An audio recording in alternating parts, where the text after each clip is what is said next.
کہ یہ تمہیں بعد میں دے دیں گے. یہ چھنا جی پی فنڈ سٹن زبردستی کمن ملازمن، حالانکہ ملازمت سے بات ہے آج لگی ہمیں ضرورت قربان کاٹھو سنون ہے نا، لیکن وہ کیوں بند رکھتے ہیں اس کا؟ کہتے ہیں آج نہیں دیں گے بند، حالانکہ اس کا تو حق ہے، بند کر کے رکھتے ہیں کہ جب تم بوڑھے ہو جاؤ گے، جب تمہارا مکان بنانا ہے ایک ساتھ ہم اتنے لاکھ آپ کو دے دیں گے. معلوم ہوا کہ گورنمنٹ اس پر ظلم نہیں کرتی ہے بلکہ اس میں تو اس کا نفع ہے. پھر جب اس کو ایک ساتھ ملتے ہیں 6 لاکھ 8 لاکھ تو بڑا خوش ہو جاتا ہے، نہ تو ایسے سے پیری پیری خارج گمت. تو اللہ تعالیٰ فرماتے ہیں کہ ذخیرہ بھی تو ہونا چاہیے تمہارے لیے، اتنا تو میں نے آخرت کے لیے رکھا. کس کے لیے؟ آخرت کے لیے. تو آخرت میں جب آدمی پہنچے گا زبردست ثواب دیکھے گا، حیران ہو جائے گا، فرشتے سے پوچھے گا یہ ثواب کیسا؟ کہیں گے یہ تو تمہاری دعائیں ہیں. کہ اچھا یا اللہ کاش دنیا میں ایک دعا بھی قبول نہ ہوئی ہوتی، ساری کی ساری آج مل جاتی. کیونکہ جب آدمی جی پی فنڈ نکالتا ہے نا، کہتے ہیں کہ نم 8 لاکھ درے وائی بھی جوڑا نیرین، بات سمجھ آ گئی؟ اس وقت جب ضرورت ہوتی ہے. تو یہ آپ نے فرمایا کہ دعا کبھی رد نہیں ہوتی ہے، یا تو وہی چیز ملتی ہے جو مانگی، یا مصیبت آنے والی تھی آنے سے پہلے ہی کیا وہ ٹل گئی، یا آخرت کے لیے اس کو ذخیرہ کر دیا گیا. یہ صلی اللہ علیہ وسلم نے فرمایا. ایک روایت ہے بہت عجیب، کیا سن لیجیے روایت کیا ہے. وعن ابن عمر رضی اللہ عنہما، حضرت عبداللہ ابن عمر فرماتے ہیں قال رسول اللہ صلی اللہ علیہ وسلم من فتح له منکم باب الدعاء فتحت له ابواب الجنة ابواب الرحمہ وما سئل اللہ شیئا یعنی احب الیہ من ان یسأل العافیہ. حضرت عبداللہ ابن عمر رضی اللہ تعالیٰ فرماتے ہیں کہ رسول اللہ صلی اللہ علیہ وسلم نے فرمایا تم میں سے جس کے لیے دعا کا دروازہ کھل گیا اس کے لیے تو رحمت کے دروازے کھل گئے. تم میں سے جس کے لیے دعا کا دروازہ کھل گیا بس اس کے لیے تو رحمت کے دروازے کھل گئے. فرمایا کہ اللہ تبارک تعالیٰ کو سوالوں اور دعاؤں میں سب سے زیادہ محبوب یہ ہے کہ بندہ اس سے عافیت کی دعا کرے. کیا کرے؟ بات سمجھا گئی؟ اس سے عافیت مانگے، اپنے لیے عیال کے لیے. اللہم انی اسألک العفو والعافیہ. یہ کیا فرمایا؟ جس کے لیے دروازہ کھول دیا گیا دعاؤں کا تو رحمت کے دروازے کھل گئے. جس بندے کو دعا مانگنے کی توفیق ہو جاتی ہے گویا اللہ تعالیٰ فرماتے ہیں رحمت کے دروازے تو میں نے کھول دیے، رحمت کے دروازے میں نے. اس لیے جب بھی آدمی بیٹھے پورے یقین کے ساتھ، تنہائی ہو کہیں ہو، پورے یقین کے ساتھ مانگے تو بس سمجھ لینا چاہے میرے لیے تو اللہ تعالیٰ نے رحمت کے دروازے کھول دیے ہیں. ایک تو ہے دعا مانگنا، ایک ہے دعا پڑھنا، دونوں میں فرق ہے. ایک ہے دعا مانگنا، ایک ہے دعا پڑھنا. کسے کہتے ہیں؟ ربنا آتنا فی الدنیا حسنۃ وفی الآخرۃ حسنۃ وقنا عذاب النار. دشنتی دیوان نظر کھوڑتی دیوان نظر دعا مانگنے بھی بات ہوں گی. ربنا تقبل منا انک انت السمیع العلیم وتب علینا انک انت التواب الرحیم. اس کو کہتے ہیں دعا پڑھنا. کیا یہ دعا کے الفاظ پڑھ رہا ہے لیکن اس کا دل اور کہیں ہے، اس کا ذہن اور کہیں ہے، کوئی عظمت نہیں ہے میں کس کے سامنے پڑھ رہا ہوں. اس کو کہتے ہیں دعا پڑھنا. دعا پڑھن. دعا مانگنا کسے کہتے ہیں؟ اللہ اکبر.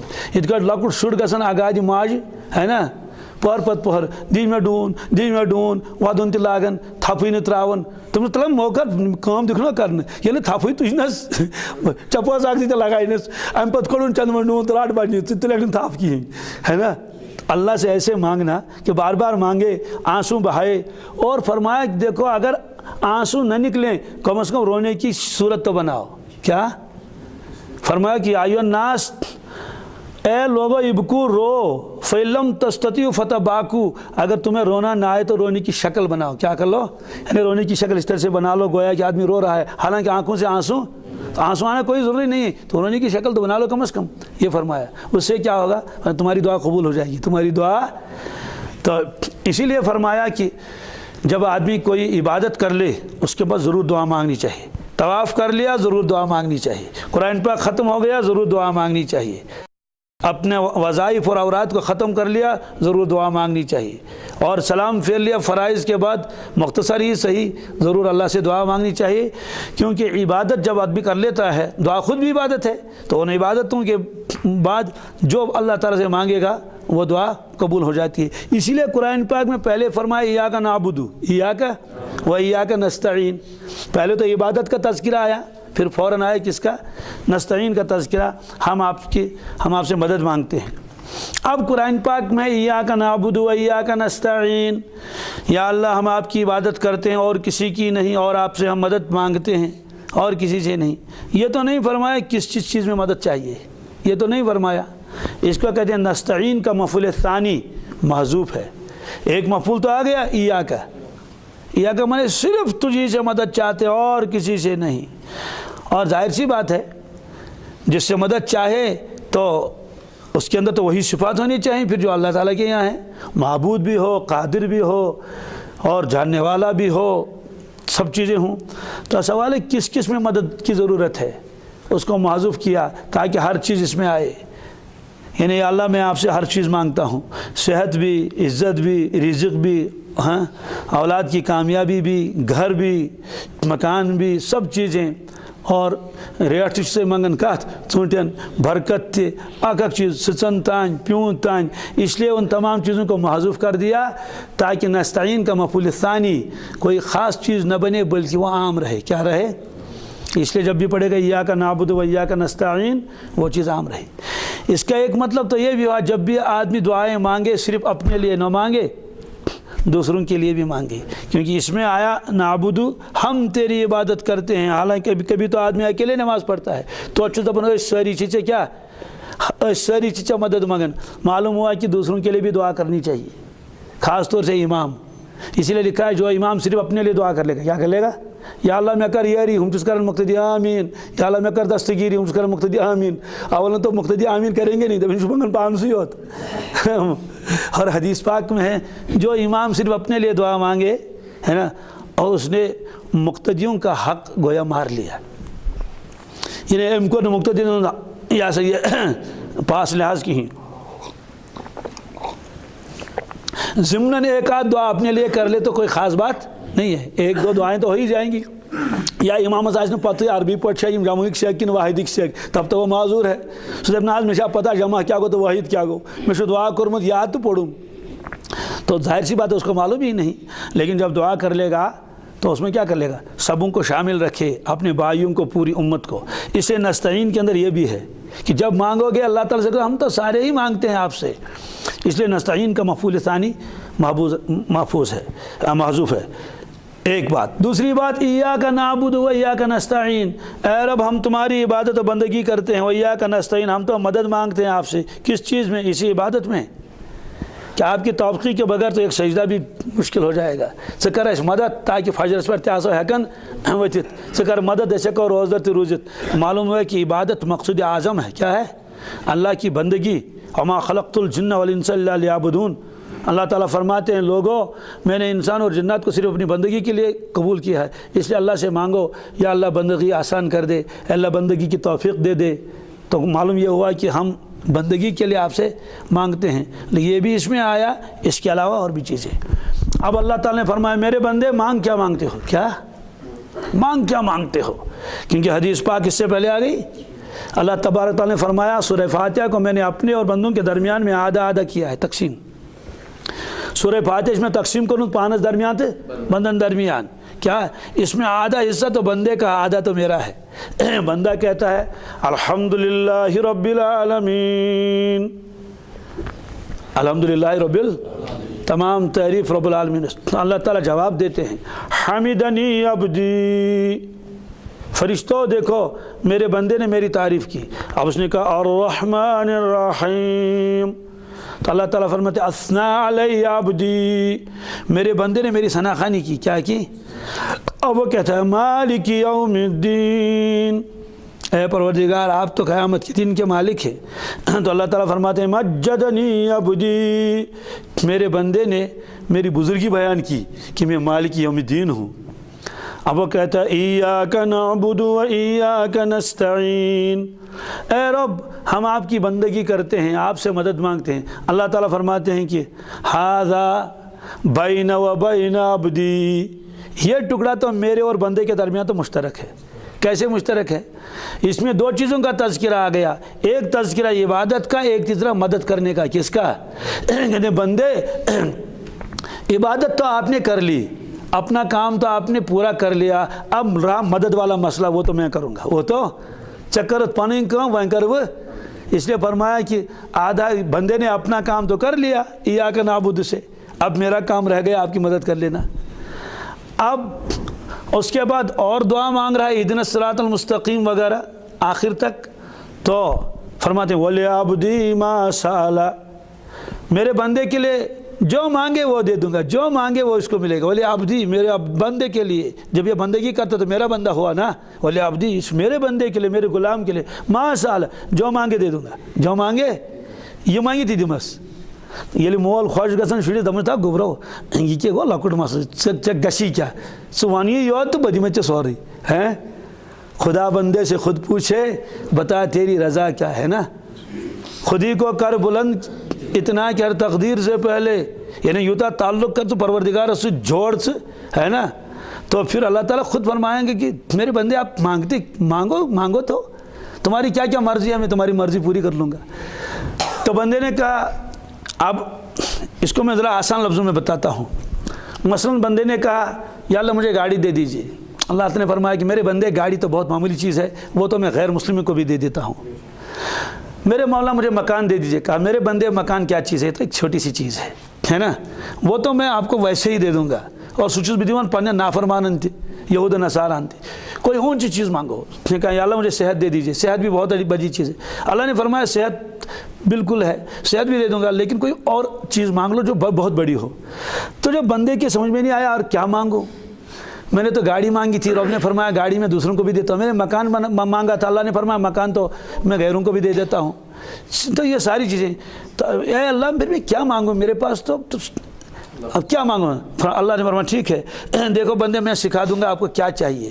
دیکھو جب مانگو گے نا نماز میں تو مجھ سے ہدایت مانگنا، کیا مانگنا، اس لیے ایاک نعبد و ایاک نستعین کے بعد نہ روٹی مانگنا، نہ مکان مانگنا، نہ کپڑا مانگنا، نہ نوکری مانگنا، کچھ بھی نہیں، ہدایت مانگنا۔ اس لیے کہو اہدنا الصراط المستقیم، اہدنا الصراط بس مجھے صراط مستقیم مانگو، ہدایت، اس سے بڑی کوئی چیز نہیں۔ جب تمہیں ہدایت مل جائے گی ساری چیزیں تمہاری ہیں، ساری چیزیں۔ جس کو بادشاہ سے تعلق ہوا تو سارا ملک اسی کا ہے، سارا ملک کا، بس مجھے ہدایت مانگا کرو۔ یہ چھوٹی چھوٹی چیزیں تو ہیں ہی، اس لیے نماز کے اندر تو بس ہدایت مانگے، نماز کے بعد جو مانگنے ہیں چھوٹی چھوٹی چیزیں مانگے۔ اسی لیے ایک مسئلہ یاد رکھ لو، سلام پھیرنے کے بعد آدمی مانگ سکتا اللہ تعالیٰ سے، پروردگارہ پگہ دوا چھکن، موٹر گوس نہ خراب گژھن کینٛہہ، پروردگارہ مےٚ چھُنہٕ موٹر گھرِ کینٛہہ، وۄنۍ گژھٕ بہٕ پگہ ہُمن یِم گژھِ مےٚ موٹر دِنۍ، پروردگارہ پگہ چھِ پھلٲنۍ چیٖزن ضروٗرت گٲڑۍ، پروردگارہ گٲڑۍ سوٗزِ پگہ، مال چھُ بھرُن۔ یہ ساری چیزیں آدمی مانگ سکتا ہے، لیکن نماز کے اندر یہ چیزیں مانگنے کی ممانعت ہے۔ کیا نماز میں منگنس مار طور، پروردگارہ مار طور، زان ٹول، تو یہ تو نماز میں کیوں؟ اس لیے کہ نماز تو اللہ سے ملاقات ہے، اس وقت یہ چھوٹی چھوٹی چیزیں مت مانگو، یہ تو بعد میں مانگنی ہے، نماز کے بعد۔ کیا اس لیے عربی میں مانگے گا یہ چھوٹی چھوٹی چیزیں، نماز فاسد ہو جائے گی جی۔ پھر کیا مانگنا ہے نماز میں؟ ہدایت، توفیق، صحت، یہ تو مانگ سکتے ہیں، لیکن اللہ تبارک تعالیٰ سے آپ یہ چھوٹی چھوٹی چیزیں مانگیں گے، کیول، کاغذ، گھاس، تتر پھر مزور، یہ نہیں۔ سلام پھیرنے کے بعد مانگ لو، ایک بات۔ دوسری بات، نماز کے اندر جب بھی مانگو جو چیزیں مانگنی ہے، لیکن عربی میں مانگو، کس میں؟ سمجھا گیا؟ حالانکہ تم اس طرح کوشش تھی فکری، لیکن یہ اس وقت سرکاری زبان ہے، بس اس وقت کشمیری زبان، اردو زبان، یہ کوئی زبان نہیں چلے گی، بس عربی میں دعائیں ہوں گی۔ عطیات کے بعد کیا مانگے؟ ربنا آتنا فی الدنیا ربنا لا تزغ قلوبنا۔ اس لیے لکھا ہے کتابوں میں وہ دعائیں پڑھنی چاہیے جو قرآن پاک میں حدیثوں میں ہیں، کیا؟ یا قرآن پاک اور حدیث پاک کے مشابہ ہیں، چاہے وہ اپنی زبان سے بھی مانگے، عربی میں، عربی پر اگر عبور ہے تو یہ، کشمیری میں نہ مانگے۔ سلام پھیرنے کے بعد جو کچھ مانگنا ہے وہ مانگ لو، ہر چیز، جوتے کا تسبیح بھی مانگ لو۔ تو نماز چونکہ اہم چیز ہے، اس لیے فرمایا اللہ تعالیٰ نے میرے بندے تو کیا مانگے گا، پتہ نہیں کیا کیا مانگے گا، جو اصل چیز ہے تو وہ رہ گئی، جو اصل چیز ہے، اس لیے میں آپ کو سمجھا دیتا ہوں۔ اے اللہ کیا، دیکھو جب تم ایاک نعبد و ایاک نستعین پڑھ لو گے تو مجھ سے ہدایت مانگنا، کیا؟ بس کہہ دینا اہدنا الصراط المستقیم، اہدنا الصراط یہ ہدایت اتنی اہم ہے آپ کے لیے، جب تک تم زندہ رہو گے تب تک مانگتے رہنا، تب تک۔ اب مسئلہ آیا کہ ہدایت کس کو کہتے ہیں، اس کے درجات کیا ہیں، وہ انشاءاللہ اس کا بیان آگے تفصیل کے ساتھ آ جائے گا۔ کس میں رکوع ہے؟ نماز میں نہیں، دل میں تو الگ ہے۔ اصل وجوہات ہے کہ نماز جو ہے نا نماز تو اللہ تبارک تعالیٰ کی بندگی کس کے ساتھ تو توجہ ہے اللہ ہی کی طرف، البتہ صرف عطیات کے بعد دعاؤں کا محل ہے۔